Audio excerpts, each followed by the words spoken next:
मुझे अत्यंत प्रसन्नता है कि बड़ी संख्या में आज चुने हुए प्रतिनिधियों से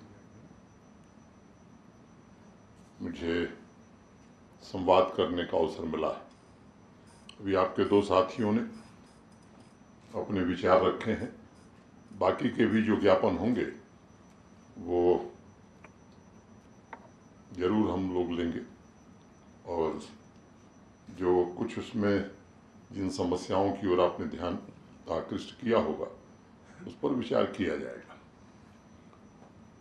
मोटे तौर पर जिन दो साथियों ने अभी बात कही है उसको मैंने ध्यानपूर्वक सुना है।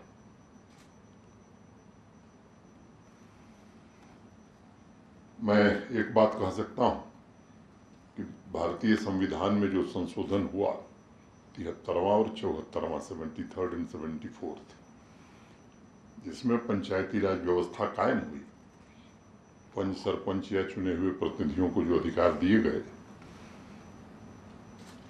ये ठीक है कि व्यवस्था हमारे यहाँ 3 tier Panchayati Raj system there से लागू हुआ है, लेकिन आज मैं एक बात कह सकता हूँ कि कम समय में देश के किसी भी राज्य से ज़्यादा फंड, फंक्शन और फंक्शनरीज तीनों को ट्रांसफर करने का काम जम्मू कश्मीर में किया गया है।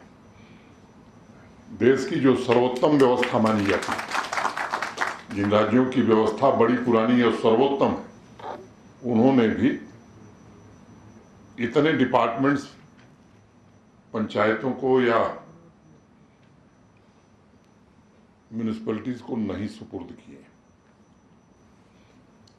और केवल ये कहने के लिए नहीं, बल्कि ये माननीय प्रधानमंत्री जी की मनसा है कि जो जमीन पर लोग हैं, सामान्य आदमी को जो रिप्रेजेंट करते हैं, उनसे जब प्रशासन का संवाद रहेगा तो एक बेहतर व्यवस्था, एक बेहतर शासन प्रणाली देश में और राज्य में कायम की जा सकती है।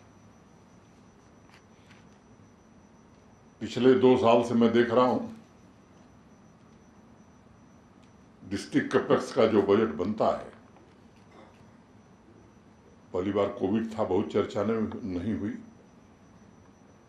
लेकिन पिछली बार काफी चर्चा करके बनी थी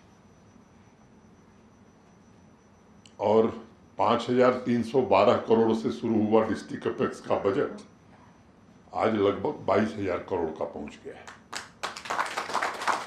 अगर डिस्ट्रिक्ट वाइज हम देखते हैं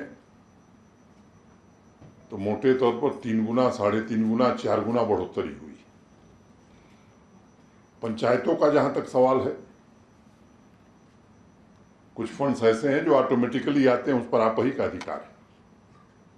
और ये बेहतर व्यवस्था यही होती है कि ये ऑल 3 टियर्स, ये तीनों स्तर के जो लोग हैं चुने हुए, ये आपसी समन्वय से काम करें। ये आदर्श व्यवस्था होती है। पंचायती राज डिपार्टमेंट ने ट्रेनिंग का भी प्रोग्राम चलाया है, बहुत सारे लोगों को ट्रेन किया गया है, बहुत सारे लोगों को देश के दूसरे राज्यों में भेजा गया है। एक अभी किसी साथी ने कहा कि साहब, जो जिसके खिलाफ हम शिकायत करें उसे वहां से हटा दिया जाए। एक रास्ता है ये, फिर वो दूसरी जगह जाएगा। और अगर अनंतनाग के किसी एक पंचायत में उसके खिलाफ शिकायत है तो दूसरी जगह शिकायत खत्म हो जाएगी, ऐसा कैसे होगा?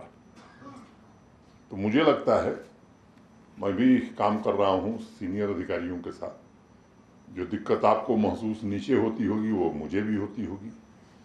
सबको हटा करके काम नहीं किया जा सकता है।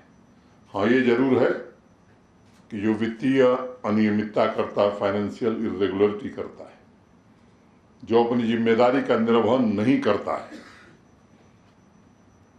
तो निश्चित रूप से प्रॉपर फोरम पर आप शिकायत करिए, उसकी नौकरी भी जा सकती है। मुझे लगता है वो कार्रवाई ज़्यादा सही होती है। यहाँ से वहाँ उठा करके आपको तंग करा, दूसरी जगह जाएगा तो वहाँ तंग करेगा। तो ऐसे चुनिंदे मामले आप ले आए, निश्चित रूप से कार्रवाई होगी। और मैं पिछले 2-3 सालों में जम्मू कश्मीर कहाँ पहुंचा है, जरा इस पर भी आप अपनी दृष्टि ले जाइए। कुछ आंकड़े मैं आपके सामने रखना चाहता हूं। जैसे नियोनेटल मर्टलिटी रेट जम्मू कश्मीर का 9.8 हो गया है, और जानते हैं नेशनल एवरेज क्या है? 24.9। Infant mortality rate Jammu Kashmir का 16.3, नेशनल एवरेज है 35.2। Under 5 mortality rate Jammu Kashmir का है 18.5, नेशनल एवरेज है 41.9। Total fertility rate Jammu Kashmir का 1.4, national average 2। Sex ratio at birth Jammu Kashmir का 976, नेशनल एवरेज 929। इंस्टीट्यूशनल बर्थ ऐसे जन्म शिशुओं की, बच्चों की जो अस्पताल में होती है, जम्मू कश्मीर 92.4 और देश का एवरेज है 88.6। जरा 2 साल पहले के आंकड़े जरा आप उठा करके देखिए, 2.5 साल पहले के कहाँ था Jammu Kashmir. Fully immunize children, जिन बच्चों का टीकाकरण हुआ है, 96.5 ये JNK का है, और एवरेज है 83.8 national average. Life expectancy rate Jammu Kashmir is 74, national average is 69.4। Teacher प्यूपिल ratio, teacher और स्टूडेंट का रेशियो जम्मू कश्मीर 14.1, 14 विद्यार्थी पर एक शिक्षक, नेशनल एवरेज 32:1, 32 पर 1। Water coverage 57.86 JNK, national average 50.30 sorry. Forest and tree cover more than 54% in JNK, national average is 24.62। Per capita energy consumption माने बिजली की खपत एक व्यक्ति पर 1384 यूनिट, नेशनल एवरेज 1208। और ये 1384 जानते हैं पहले कितने थे आप? 2 साल पहले 1198। 2 साल में बिजली की खपत इसलिए बढ़ गई कि बिजली की उपलब्धता बढ़ गई। अब स्कीम्स की अगर मैं चर्चा करूं आपसे, तो एक भारत सरकार स्कीम चलाती है, mission Indradhanush, 100% saturation. Old age pension 100% saturation, widow pension 100% saturation, disability pension 100% saturation, supplementary nutrition 6 lakh beneficiaries covered, schedule caste की pre matric scholarship 100% coverage, minority pre matric scholarship 100% saturation, post matric schedule caste scholarship 100% saturation, minority post matric scholarship 100% saturation, merit cum means scholarship 100% saturation, sugar and food grain subsidy under PDS 100% saturation, पोषण अभियान 400% increase in जन भागीदारी, पोषण tracker 100% implementation, पोषण वाटिका 100% established, PM किसान Samman Nidhi 100% saturation, किसान KCC 100% saturation. मुझे याद है जब मैं आया था, ब्लॉक दिवस मैंने शुरू किया, मुझे तकलीफ हुई कुछ स्थानों पर जब मैं गया तो देखा कि देश के बाकी राज्यों में तो ये सब सुविधाएं लोगों को मिल गई, जम्मू कश्मीर में नहीं मिली। आज उसका परिणाम ये है कि इन सभी सोशल सिक्योरिटी की स्कीम्स में हमारा 100% सैचुरेशन हो गया है। आज कोई आता है, अगले कुछ दिनों में उसकी पूर्ति की जाती है। ऐसे ही प्राइम मिनिस्टर्स मातृ वंदना योजना 100% सेचुरेशन। स्वच्छ भारत मिशन, पहले ही हम लोग ओपन डेफिकेशन फ्री हो गए। पहल ई ऑफिस 100%। और आपको मैं बताना चाहता हूँ, ई ऑफिस यहाँ देश में बहुत पहले शुरू हो गया। यहाँ ई ऑफिस हुआ जब 2020 अगस्त में मैं आया, तो अक्टूबर 28 को मेरी आंख के सामने 212 ट्रकों में फाइल लद करके यहाँ से जम्मू गई थी। तब मैंने तय किया था कि जब जम्मू से श्रीनगर आएंगे तो फिर कोई ट्रक फाइल लेकर के नहीं आएगी। और एक बात मुझे लगता है कि ये समझने की जरूरत है कि मोटे तौर पर करप्शन कहाँ हो सकता है, जहाँ आदमी से भेंट हुई। करप्शन कम करने का उपाय क्या हो सकता है? System in place and maximum use of technology. 290 services online कर दी गई और उसको ट्रैक कर रहे हैं। जो एवरेज सेटिस्फैक्शन लेवल है लोगों का, 6 लाख लोगों से फीडबैक लिया है, मोर देन 75%। जो कमी है वो भी हम जानते हैं, उसको भी पूरा करने की कोशिश कर रहे हैं। एग्रीकल्चर में मंथली इनकम हमारी क्या है किसान की, हम 13वें नंबर पर थे, आज हम पंजाब और हरियाणा के बाद तीसरे नंबर पर आ गए। लगभग सभी पंचायतों में प्लेफील्ड बना दिए गए। जिन पंचायतों में जमीन नहीं है उनकी बात मैं नहीं कर सकता, लेकिन मोस्टली पंचायतों में प्लेफील्ड बना दिए गए। सबसे ज्यादा प्लांटेशन 1 करोड़ 35 लाख गत वर्ष हम लोगों ने किया है और इस बार 1.5 करोड़ कर रहे हैं। सबसे ज्यादा इन्वेस्टमेंट आजादी से लेकर 1 साल पहले तक कुल 14,000 करोड़ का प्राइवेट इन्वेस्टमेंट आया था। आज हमारे पास 56,000 करोड़ के प्रस्ताव हैं, जिसमें 38,000 करोड़ सैंक्शन कर दिए गए, वो काम प्रारंभ हो गए। शेष भी आने वाले कुछ महीनों में सैंक्शन कर दिए जाएंगे।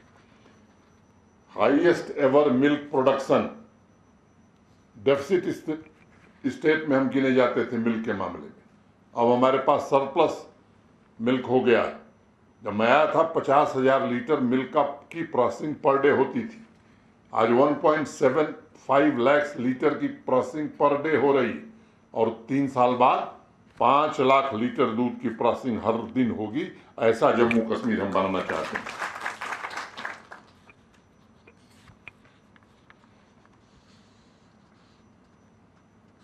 Highest GST collection, highest ever stamp duty collected, highest ever excise collection, ये सब पिछले साल हमने हासिल किया है। Largest enrolment ever in schools, सरकारी स्कूलों की बात मैं कर रहा हूं। ई गवर्नेंस में Jammu Kashmir first among UT हो गया, और अगर राज्यों को मिला लें तो वी आर 5th, और मैं कहना चाहता हूं कि अगले साल 1st या 2nd हम ही होंगे। Highest ever tourist arrival, unprecedented I can say. Highest ever air traffic, मुझे याद है 34 फ्लाइट चलती थी श्रीनगर हवाई अड्डे से, आज 110 ऑपरेट हो रही। जम्मू से 8 फ्लाइट चलती थी, आज 54 फ्लाइट चल रही है। Transparency among the best. पहली बार एस्पिरेशनल ब्लॉक का कॉन्सेप्ट लेकर के आए हैं। सभी डिस्ट्रिक्ट हॉस्पिटल में ये पहला राज्य होगा जम्मू कश्मीर जहां एक तो पीडियाट्रिक्स वार्ड को हमने इंप्रूव किया है, मैटरनल वार्ड को इंप्रूव किया है, और जीरियाट्रिक सर्विसेज माने बुजुर्गों की देखभाल के लिए भी वार्ड केवल एक अकेला जम्मू कश्मीर है देश में जिसके हर जिला अस्पताल में। अब स्टार्टअप में भी हमारे बच्चे बहुत अच्छा कर रहे हैं। हम लोग कैटेगरी बी में आ गए और अगले साल कैटेगरी ए में जरूर होंगे। इस दिशा में हम काम कर रहे हैं। मैं अब कुछ और बात 2 मिनट करना चाहूंगा।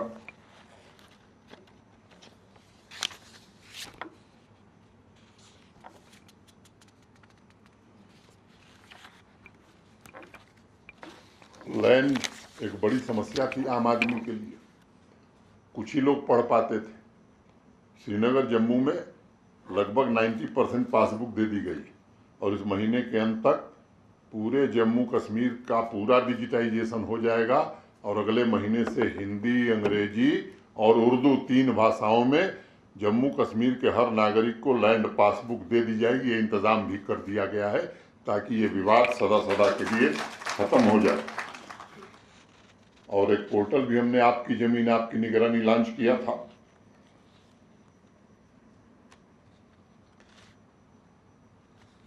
कोविड वैक्सीनेशन में मुझे कहने की जरूरत नहीं है, काफ़ी अच्छा काम हम लोगों ने किया है। मुझे याद है 18-19 में 67,000 करोड़ यूटी कैपेक्स में खर्च हुआ था। प्रोजेक्ट पूरे हुए थे 9,229। अगस्त में मैं आया था, सितंबर में मैंने कुछ बदलाव किए, बीम्स लागू किया, ई टेंडरिंग मस्ट किया, एडमिनिस्ट्रेटिव अप्रूवल मस्ट किया। और बीम्स लागू होने से आप खुद आपके गांव में क्या काम हो रहा है किसी सर्टिफिकेट की जरूरत नहीं है। आप देश के किसी कोने में हैं, वहां से देख सकते हैं कि उस प्रोजेक्ट पर पैसा कितना है, कितना काम, क्योंकि अब तो हर काम की जियो टैगिंग हो रही और बिना जियो टैगिंग के ट्रेजरी बिल ही नहीं लेगी। बिना ई टेंडरिंग, बिना एडमिनिस्ट्रेटिव अप्रूवल, बिना टेक्निकल सैंक्शन के न काम शुरू हो पाएगा न उसका भुगतान हो पाएगा। तो अगले साल जब सिस्टम हमने ये लागू किया तो लोगों ने कहना शुरू किया कि साहब अब यहाँ काम नहीं होगा, क्योंकि यहाँ तो आदत थी कि मैंने कह दिया और काम उन्होंने शुरू कर दिया, काम हुआ या नहीं हुआ भुगतान हो गया। उसका परिणाम ये हुआ कि 4,000 करोड़ कम खर्च हुआ, 63,000 करोड़। प्रोजेक्ट पूरे हुए मोर देन 21,000। और इस फाइनेंशियल ईयर में मित्रों मैं आपको बताना चाहता हूं, we have completed more than 50,700 projects in JNK। तो उस दिशा में हम आगे बढ़े हैं। लेकिन मैं जानता हूं जो सरकारी तबका है, 5 लाख की संख्या में यहाँ सरकारी एम्प्लॉई है। पहले तो 20% लोगों को पता ही नहीं था कि दफ्तर कहाँ है। अब हाजिरी होने लगी है तो कम से कम दफ्तर जाना शुरू कर दिए। काम क्या है लोग जानते ही नहीं थे, अब थोड़ा काम करना पड़ रहा है, थोड़ी तकलीफ हो रही है, लेकिन हम कोशिश कर रहे हैं। और आपको हम भरोसा देना चाहते हैं कि नीयत हमारी ठीक है। माननीय प्रधानमंत्री जी निश्चित रूप से चाहते हैं कि चुने हुए प्रतिनिधियों की आवाज़ सुनी जाए। हमको सरपंच के नाते और पंच के नाते मेहनताना क्या मिलता, मैं समझता हूँ ये सब पद सम्मान के पद है। और अगर उस दृष्टि से भी देखेंगे तो एक तेलंगाना को छोड़ दीजिए तो देश में सबसे बेहतर पेमेंट हम ही कर रहे हैं। उस दृष्टि से मेरे पास देश भर के सभी राज्यों क्या करें, कई जगह तो ये व्यवस्था ही नहीं। लेकिन कुछ साथियों, 2 साथियों को मैंने सुना है, बाकी जो आपके ज्ञापन हैं उनको गंभीरता से मैं देखूंगा। हम आपको भरोसा देते हैं कि आगे जो ये मुद्दे हैं ग्रामीण विकास मंत्रालय के अधिकारियों के साथ, ग्रामीण विकास विभाग के साथ बैठ करके इसकी व्यवस्थागत, संस्थागत, इंस्टीट्यूशनलाइज मैकेनिज्म क्या हो सकती है ताकि किसी को किसी व्यक्ति के पास न जाना पड़े। हम ये कोशिश कर रहे हैं कि हमारी सारी सुविधाएं ऑनलाइन हो, टेक्नोलॉजी के माध्यम से हो। जितनी फेसलेस और पेपरलेस सर्विस होगी उतनी ही ट्रांसपेरेंसी ज़्यादा होगी। मैं आप सब आए, आपका मैं बहुत शुक्रिया अदा करता हूं। मैं आप सबको बहुत बहुत धन्यवाद देते हुए आगे भविष्य में फिर हम आपसे चर्चा करेंगे। और आपसे आग्रह है कि जो ज्ञापन है वो कृपा करके आप दे दीजिएगा। बहुत बहुत धन्यवाद। नमस्कार, जय हिंद।